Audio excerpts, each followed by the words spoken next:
నమస్తే. Italy government ఒక ముఖ్య నిర్ణయం తీసుకుంది.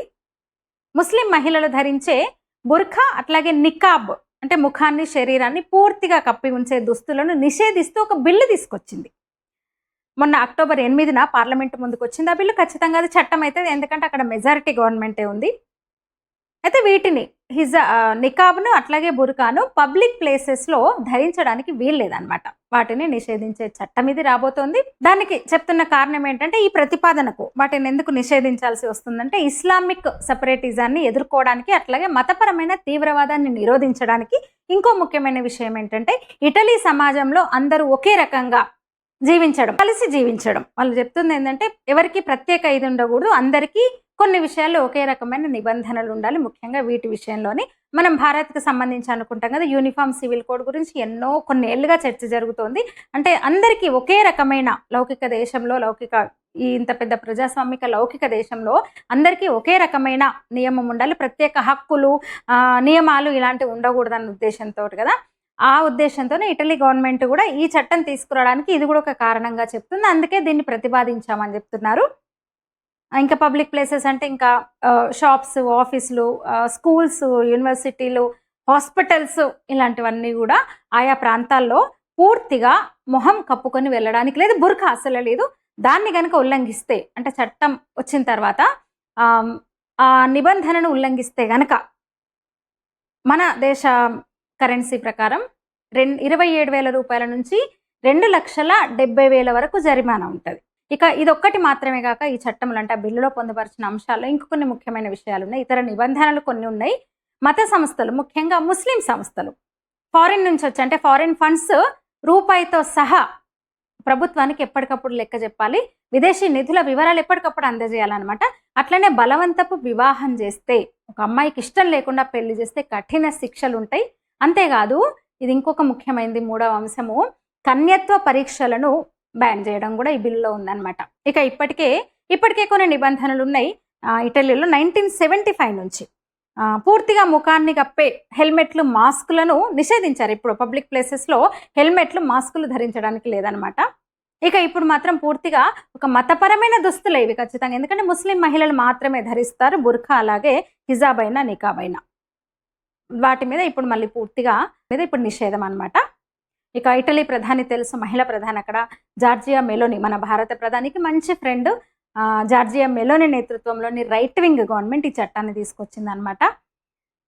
ఇక 2011లోనే ఫ్రాన్స్లో, అంటే చాలా యూరప్ కంట్రీస్లో వీటి మీద నిషేధం ఉంది.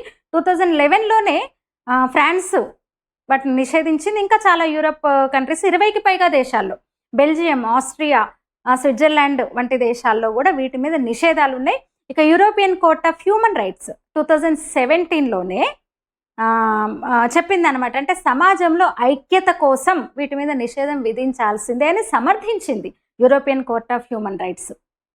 అయితే ముస్లిం సమాజం నుంచి కూడా కొంచెం వ్యతిరేకత, నిరసన అయితే వ్యక్తమైంది, కానీ ఇంకా చాలా దేశాలు ఇప్పటికే వాటిని నిషేధించినాయి. మరేంటి నికాబ్కు హిజాబ్కు తేడా ఏంటంటే, అంటే రెండు కూడా మతపరమైన దుస్తులే, రెండు కూడా కప్పి ఉంచేవే. కానీ హిజాబ్ ఏంటంటే తల, జుట్టు, మెడ, కొన్నిసార్లు భుజాలను కూడా కప్పి ఉంచే ఒక స్కార్ఫ్ లాంటిది అనమాట.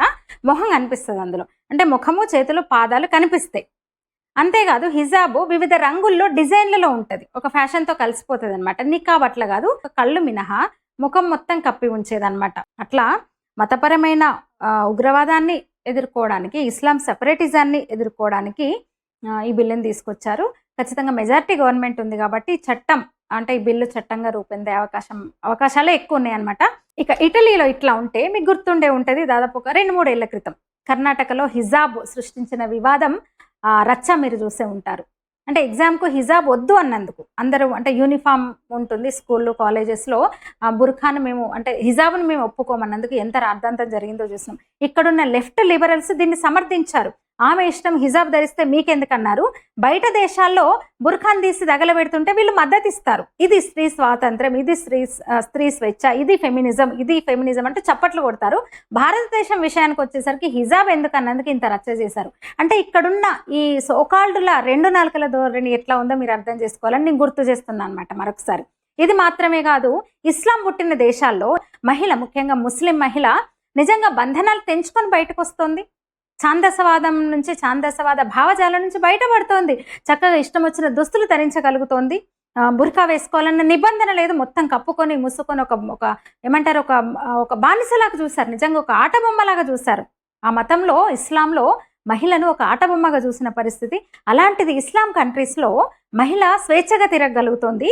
కానీ మన ఇప్పుడు భారత్, పాకిస్తాన్, ఆఫ్ఘనిస్తాన్, బంగ్లాదేశ్ లాంటి దేశాల్లో పూర్తిగా రివర్స్ అవుతుంది.